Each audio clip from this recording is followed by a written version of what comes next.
पठामि संस्कृतं नित्यं वदामि संस्कृतं सदा ध्यायामि संस्कृतं सम्यक् वन्दे संस्कृतमातरम्। संस्कृतस्य प्रसाराय नैजं सर्वं ददाम्यहम्। संस्कृतस्य सदा भक्तौ वन्दे संस्कृतमातरम्। संस्कृतस्य कृते जीवन् संस्कृतस्य कृते यजन् आत्मानमाहुतं मन्ये वन्दे संस्कृतमातरम्। वन्दे संस्कृतमातरम्। संस्कृत भारत्याः सत्कथा मंदाकिनी इति प्रकल्पस्य चतुर्थे दिवसे भवतां सर्वेषां हार्दं स्वागतम्। अस्माकं जीवने विविधाः परिस्थितयः भवन्ति। कदाचित् वयं बहु परिश्रमं कुर्मः तथापि अस्माकं मनसि भवति अहम् एतावत् कृतवान् कार्याणि परिश्रममपि कृतवान् फलं तथा न लब्धम्। अपरत्र वयं पश्यामः केचन तादृशाः जनाः भवन्ति ये किमपि न कुर्वन्ति तथापि बहु अधिकं फलं मिलति। तेषां जीवनं सहजं चलति इति एतस्य सर्वस्य किं कारणम् इति एव विषयम् आलम्ब्य वयम् अद्य या कथा अस्ति तत् शृणुमः। वस्तुतः कथाया श्रवणार्थम् अस्माभिः द्वापरयुगे चलनीयं भविष्यति। इयं यात्रा अस्माकं सर्वेषाम् आनन्ददायिनी भवतु इति अपि चिन्तयामि। द्वापरयुगे महाभारतस्य काले यदा द्यूतक्रीडायां युधिष्ठिरः सर्वं समापितवान्, तस्य सर्वमपि नष्टं जातं, सः पराजितः वनं गतवान् इति एतां कथां वयं सर्वे जानीमः। वनसमये स वस्तुतः चिन्तयति स्म यत् मया किम् अनुचितं कृतम्।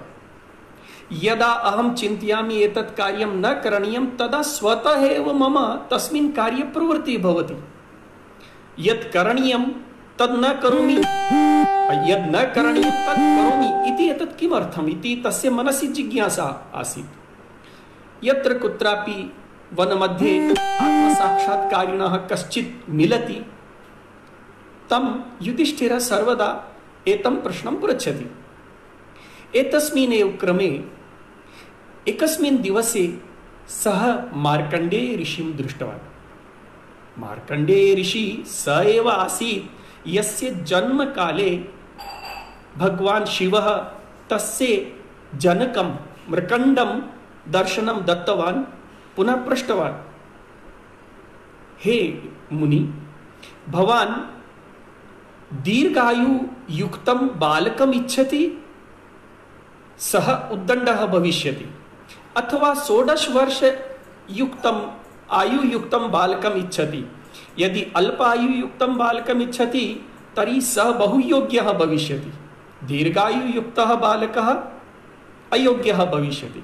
तदा तस्य पिता उक्तवान्, नाम मार्कण्डेय ऋषि उक्तवान्, हे प्रभु, वंशस्य उन्नति तदा एव भवति यदा वंशे उत्तमः पुत्रः भवेत्।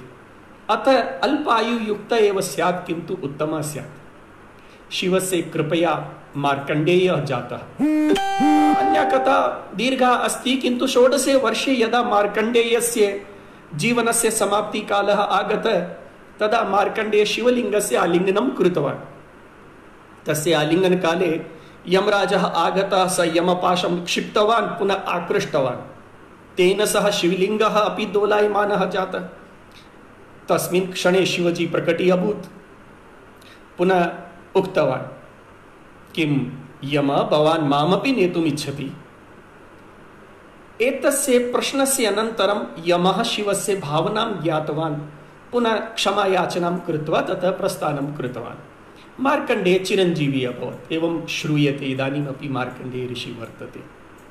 तो तादृशः ऋषि यदा समक्षे आगतवान् तदा युधिष्ठिरः चिन्तितवान् मार्कण्डेय ऋषि आत्मसाक्षात् कृतवान् अस्ति, मम जिज्ञासानां शमनम् अत्र भविष्यति एव। स तं पृष्टवान्, हे ऋषे, किमर्थम् एवं भवति यत् कश्चित् मनुष्य किमपि कार्यं कर्तुं न इच्छति, स जानाति अनुचितम् अस्ति, तथापि तत्र तस्य प्रवृत्तिः भवति।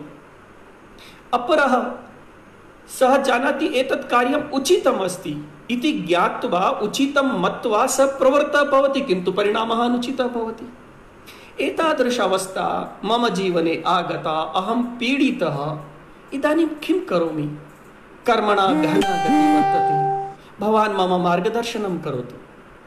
मार्कण्डेय ऋषि वदति, युधिष्ठिर, भवान् एतं प्रश्नं पृष्टवान्, एतेनैव ज्ञायते भवान् विवेकी अस्ति। भवान् स्वकीयस्य एतस्य प्रश्नस्य यदि उत्तरम् इच्छति तर्हि भवन्तम् एकां कथां श्रावयामि, त्रेतायुगस्य इयं कथा। पश्यतु, अस्माकं यात्रा कलियुगं द्वापरतः इदानीं त्रेतायुगं गच्छति। त्रेतायुगे एकस्मिन् ग्रामे एकः ब्राह्मणः निवसति स्म। तस्य कश्चित् पुत्रः न आसीत्, अतः सः ईश्वरं प्रार्थयति। प्रार्थनायाः फलस्वरूपम् ईश्वरस्य कृपया तस्य एकः पुत्रः भवति, तस्य नाम कौशिकः। कौशिकः विचित्रः बालकः आसीत्। वस्तुतः बालकाः क्रीडाप्रियाः भवन्ति, क्रीडां कर्तुं तेषाम् इच्छा भवति, किन्तु अयं बाल्यकालादेव भिन्नप्रकृतिकः आसीत्। मन्दिरे उपवेशनं, ध्यानं करणम् इत्यादि सर्वं। यदा एषः युवा अभवत् तदा एतस्य जनकः उक्तवान्, कौशिक, इदानीं भवता विवाहः कर्तव्यः। कौशिक उक्तवान्, न न न, अहम् एतस्य कृते नास्मि, विवाहम् अहं न करिष्यामि इति। सः उक्तवान् तस्य पिता, जनस्य जीवने ऋणत्रयं भवति, देवऋणं, पितृऋणं, ऋषिऋणं। देवऋणस्य वयं यज्ञादिकं कृत्वा निवृत्तिं कुर्मः, ऋषिऋणस्य शास्त्राध्ययनम्, अध्यापनं, यत् सेवां कृत्वा वयं समापयामः। किन्तु पितृऋणात् ऋणं भवितुम् अस्माभिः वंशवृद्धिः कर्तव्या भवति, विवाहः कर्तव्यः भवति। तदा एषः कौशिकः वदति, न, ईश्वरः मां तथा न उक्तवान्, अहं तु एतत् सर्वं न करोमि, गच्छामि। कौशिकस्य मित्राणि वदन्ति, पश्यतु कौशिकः, भवतः पितरौ भवान् एकः एव पुत्रः, तर्हि भवान् एव गमिष्यति चेत् एतेषां वृद्धावस्थायां किं भविष्यति? एतत् उत्तमं नास्ति, भवता अत्रैव भाव्यं, मा गच्छतु। किन्तु कौशिकः न अङ्गीकरोति, स गच्छति। वनं गत्वा एकस्मिन् मन्दिरे स गच्छति। मन्दिरस्य समक्षे पिप्पलवृक्ष, अश्वत्थवृक्ष आसीत्, तत्र स उपविशति। अश्वत्थवृक्षस्य अधः उपविश्य तपः आचरति। वर्षाणि गच्छन्ति गच्छन्ति गच्छन्ति, तस्य प्रभावः भवति। इदानीं कौशिकस्य शरीरे बहुविधपरिवर्तनानि जायमानानि सन्ति। सः इदानीं तपबलात्, शीतप्रभावात् मुक्तः। आतपस्य तस्य प्रभावः न भवति, जलं तं न निमज्जयति। कियदपि चलतु, तस्य शरीरे किमपि श्रान्ति इत्यादिकं किमपि न भवति। तादृशः सुदृढ तपोबलयुक्तः अभवत्। तस्य शक्तेः प्रभावं समीपस्थजनाः जानन्ति स्म, यतोहि स निवासस्थानं तस्य न आसीदेव। भोजनार्थं सायङ्काले समीपस्थं ग्रामं गत्वा भिक्षायाचनं कृत्वा जीवनं यापयति। किन्तु इदानीं तपबलयुक्तः सः। तथापि तस्य मनसि एका अशान्तिः आसीत्। अहम् एतत् सर्वं कृतवान्, तपस्यायाः बलमपि अस्ति, तथापि मम मनसि इदानीं सन्तोषः नास्ति। सा शान्ति यां वयम् अहम् अन्वेष्टुम् आगतवान्, सा न प्राप्ता एतावत् इति सः चिन्तयति। एकस्मिन् दिवसे सः निश्चयं करोति, हे ईश्वर, मम एतावत् शान्ति न प्राप्ता, अतः अहम् इदानीं भवतः पुनः तपश्चर्यायां युक्तः भवामि, मम प्रश्नस्य उत्तरं ददातु, नो चेत् अहं तपः न त्यजामि एव इति। सः अश्वत्थवृक्षस्य अधः गच्छति, तत्रैव तपस्यायां लीनः भवति। यदा सः तपस्यायां मग्नः ध्यानावस्थितः आसीत्, सायंकालस्य समयः अभवत्। पक्षिणः वृक्षं प्रति आगच्छन्ति, पक्षिणः आगता, तत्र काकः आगता, बलाकाः आगता। तत्र एकस्य काकस्य पुनः बलाकाः मध्ये युद्धम् अभवत्। अतीव तीव्रध्वनि, पुनः बलाकायाः काकस्य ध्वनि पीडयति, तस्य ध्याने भङ्गः भवति। सः इदानीं शनैः शनैः क्रोधितः अभवत्। एतादृशः कः अस्ति यः मम तपश्चर्यायां बाधां जनयति? तस्य क्रोधकारणान्, वयं क्रोधं कुर्मः, कः अपि न पश्यति। क्रोधं कुर्मः, कदाचित् किञ्चित् प्रतीक्षां कुर्मः, पुनः विस्मरामः, अस्माकं चिन्तां कोऽपि न करोति। किन्तु सः तु ऋषिः आसीत्, तपबलसम्पादितः आसीत्, तस्य तु प्रज्ञा प्रतिष्ठिता आसीत्। तस्मात् तस्य क्रोधेन प्रकृतिः अपि प्रतिस्पन्दनं करोति। अतः यदा सः क्रोधं कृतवान्, क्रोधदृष्ट्या स उपरि दृष्टवान्, तदा तत्क्षणमेव भस्मीसात् भूत्वा बलाका पुनः काकः अधपतितः। तस्य भस्मः वृष्टिरूपेण पतितः। तद् दृष्ट्वा सः व्यथितः अभवत्। अहं तपः कृतवान्, बलं सम्पादितवान्, किन्तु एतदर्थं वा? इयं हत्या मया कृता, एतत् उचितं नास्ति। उद्विग्नः अभवत् सः। एतस्यामेव अवस्थायां सः उद्विग्नमनः ग्रामं गच्छति। प्रथमं गृहम् आगच्छति, तत्र वदति, भवती भिक्षां देहि। तदा गृहतः अन्ते या गृहिणी आसीत्, सा उच्चैः वदति, किञ्चित् तपस्विन् प्रतीक्षां करोतु, अहम् आगच्छामि। अत्र कौशिकः प्रतीक्षां करोति। 10 निमेषाः गता, 20 गता। सः उद्विग्नः आसीत् एव, तस्य क्रोधः भवति। एषा प्रतीक्षानिमित्तम् उक्तवती, एतावत् न आगच्छति, किमर्थं? पुनः मत्सदृशः अत्र आगतः वर्तते, तथापि एषा न आगच्छति। अर्धहोरा अभवत्, स गन्तुमपि न शक्नोति, यतोहि सा उक्तवती अहम् आगच्छामि। 1 होरायाः कालः अतीतः, तदा सा आगच्छति। सा आगत्य वदति, क्षम्यताम्, मम श्वशुरौ रुग्णौ, अहं तयोः सेवाकार्यं सम्पादितवती। मम बालकाः बुभुक्षिताः आसन्, तेषां भोजनव्यवस्थां कृतवती, पतिदेवस्य सेवां कृतवती। इदानीम् अहम् आगच्छामि, भवतः कृते एतत् स्वीकृत्य भवान् स्वीकरोतु। वस्तुतः मम परिवारे कष्टस्य समये एवम् अवहेलनं करोति। वदति यत् क्रोधः न कर्तव्यः। वस्तुतः मम दोषः नास्ति अत्र, किन्तु एषः बहु क्रोधितः। सर्वे ग्रामजनाः मां जानन्ति, अहं कीदृशः तपस्वी अस्मि। मम तपप्रभावात् किमपि भवितुम् अर्हति। एकक्षणमध्ये भवत्याः गृहमपि भस्मीसात् कर्तुं शक्नोमि। तदा सा स्मितमुखा वदति, हे कौशिकमुने, तावत् क्रोधः न कर्तव्यः। न अहं काखी न बलाकी, भवान् मां भस्मीसात् कर्तुं न शक्नोति। कौशिकः स्तब्धः अभवत्। कथम् इयं जानाति? एषा सामान्या स्त्री नास्ति। सा तु पुनः वदति गृहिणी, अहं पतिव्रता स्त्री अस्मि। कौशिकमुने, वस्तुतः क्रोधः शरीरस्थ 12 ये शत्रवः सन्ति, तेषु प्रमुखः वर्तते। यदि क्रोधः अस्माकं मनसि अस्ति चेत् वयं शान्तिं प्राप्तुं न शक्नुमः।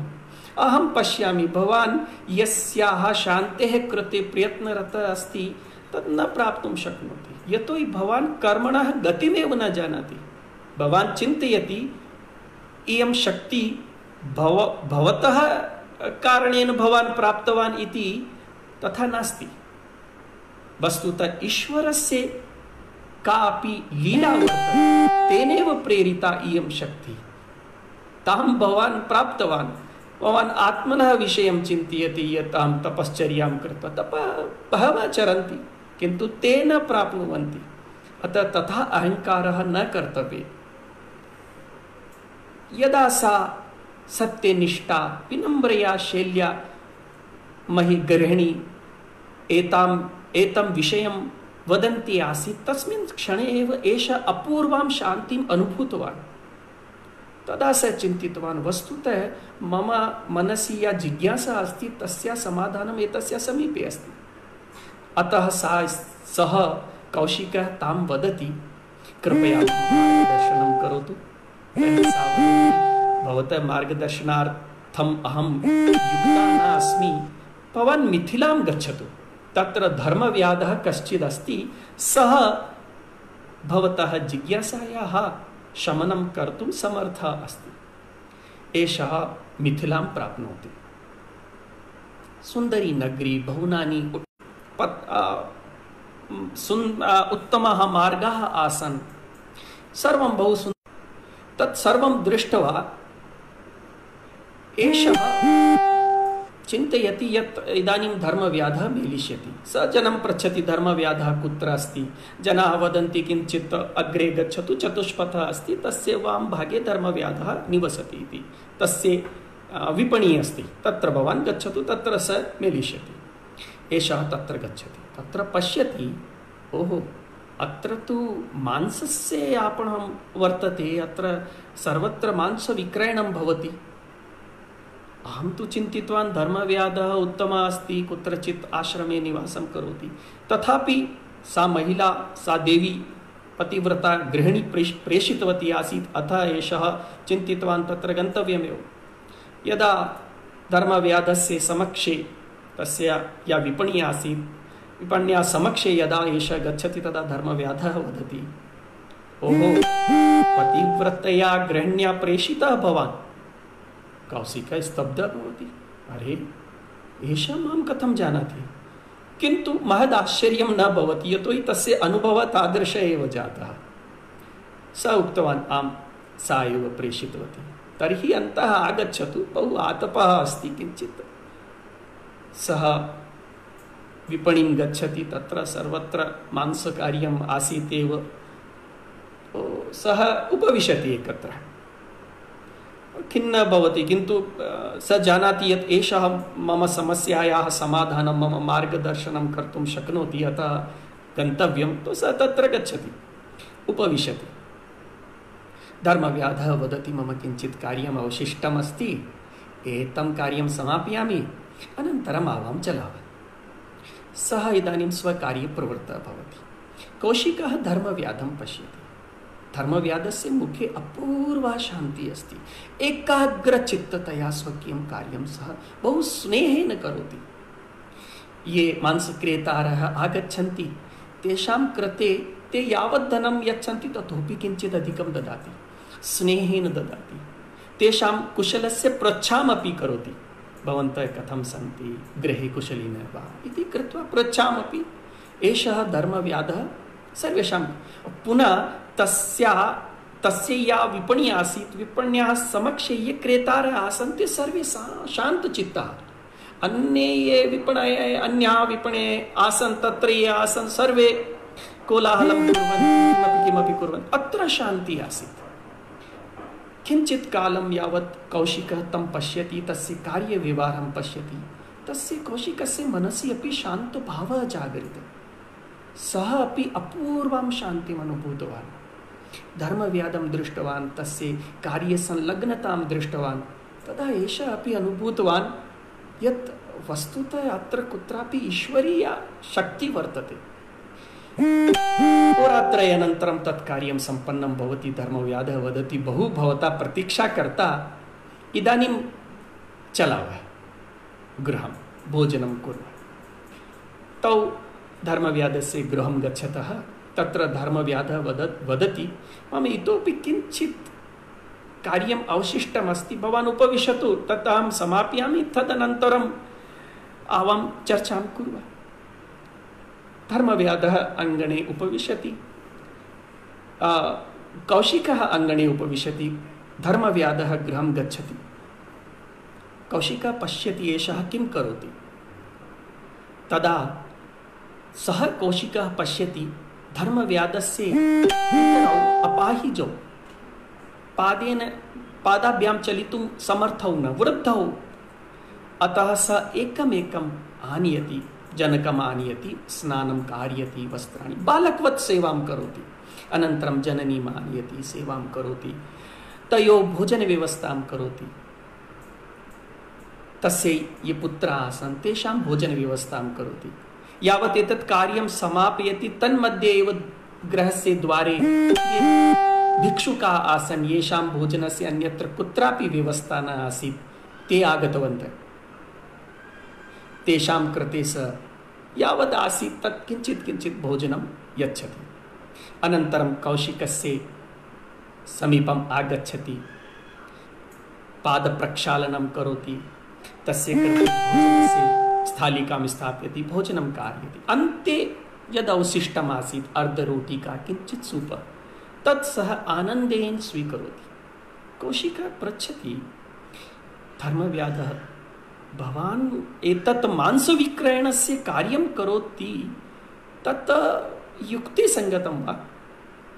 धर्मव्याधः वदति, प्रारब्धः भवति, संचित कर्म भवति, संचीयमानः भवति।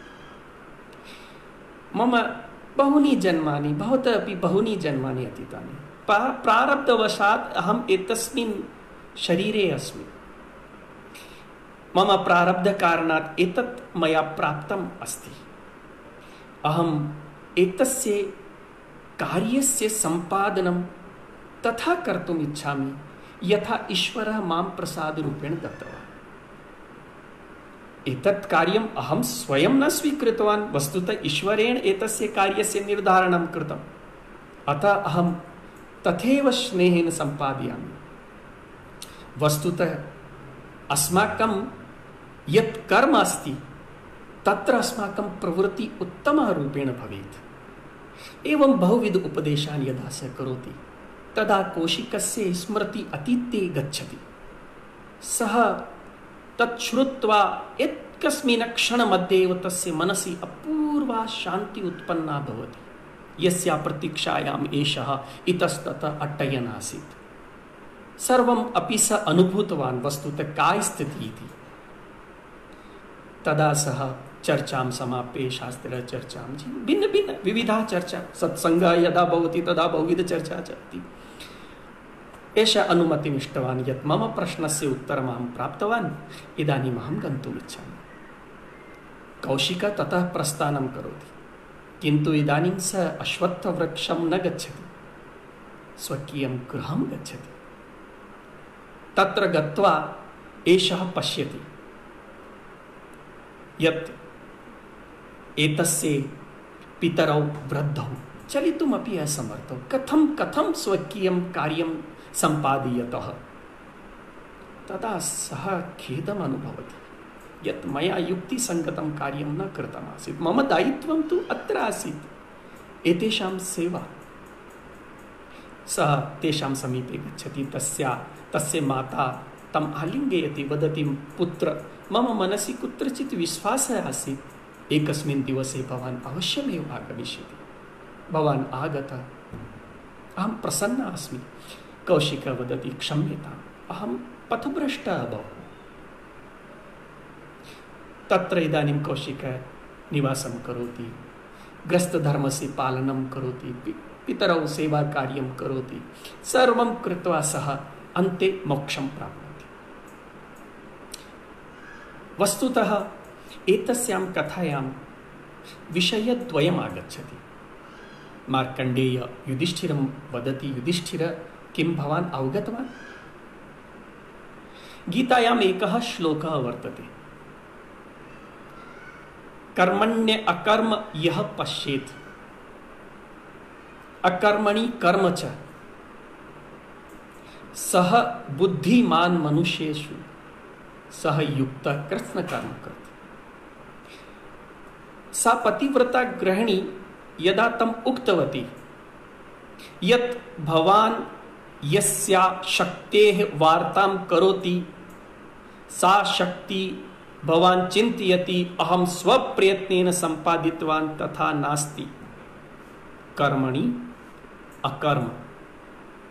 यत् कार्यं वयं कृतवन्तः तत्र अस्माभिः अकर्म इति अहं न कृतवान् इति चिन्तनीयं। तर्हि कः कृतवान्? सः ईश्वरः। तस्य निमित्त भूत्वा अहं कृतवान् इति एकः पक्षः। द्वितीय पक्षः, व्याधस्य कार्यं व्याधः न इच्छति किन्तु सः तस्मिन् कार्ये पतितः। व्याधस्य कर्मणि सः पतितः तथापि तत् कर्मणि बहु स्नेहेन करोति। अकर्मणि कर्म च। भवान् स्वकीय कर्म मध्ये अकर्म न दृष्टवान् और यं भवान् अकर्म चिन्तितवान् वस्तुतः तत् कर्म आसीत्। एतत् सर्वम् एतस्य कथायाः सारः वर्तते। अस्माकं संस्कृते ये जनाः सन्ति, संस्कृते कार्यकर्तारः सन्ति, तेषां कृते अपि संस्कृतस्य किं समाजस्य ये के अपि जनाः सन्ति सर्वेषां कृते तेषां कर्म निर्धारितम् अस्ति। तैः तत् कर्म करणीयं। कथं करणीयम्? ईश्वरः माम् अत्र नियोजितवान्, अहं तु केवलं कर्ता अस्मि एतस्य। तस्य भावेन एतत् सर्वं कार्यं साधनीयम्। यदि वयम् एतादृशं विचारं मनसि संस्थाप्य, एतादृशीं भावनां मनसि संस्थाप्य कर्मसु प्रवृत्ता भविष्यामः तर्हि निश्चितरूपेण अस्माकं मनसु शान्ति भविष्यति। एतां कथां श्रुत्वा युधिष्ठिरः उक्तवान्, हे मार्कण्डेय, भवतां मार्गदर्शनेन इदानीं मम मनसि या उद्विग्नता आसीत्, यत् कष्टम् आसीत्, तत् सर्वं समाप्तम्। मनसि एका शान्तिः अस्ति। मम मार्गः प्रशस्तः अस्ति। इदानीम् अहं यस्मिन् कर्मणि, क्षत्रियकर्मणि अहम् अस्मि, यस्मिन् कर्मणि अहम् अस्मि, तत् कार्यम् अहं सुखेन कर्तुं शक्नोमि। एवं युधिष्ठिरस्य जिज्ञासा समाप्ता भवति। अस्माकं सर्वेषाम् एषा जिज्ञासा अस्ति। एतस्य उत्तरम् अद्य वयं प्राप्तवन्तः। इतः परं यत् किमपि कार्यं वयं करिष्यामः तत् कार्यम् ईश्वर्यम् इति विचिन्त्य करिष्यामः। तदा पश्यन्तु, आनन्दः भविष्यति। कथायाः अत्र समाप्तिः भवति। एतस्य प्रकल्पस्य कारणात् अहं चिन्तितवान् यत् पूर्वम् अस्माकं ग्रामेषु चौपाल् उपरि यादृशं वातावरणं भवति तादृशमेव वातावरणं जातम्। एषः प्रकल्पः सततं चलतु इति इच्छा अस्ति। सर्वे भवन्तु सुखिनः, सर्वे सन्तु निरामया, सर्वे भद्राणि पश्यन्तु, मा कश्चित् दुःखभाग् भवेत्। नमस्कारः।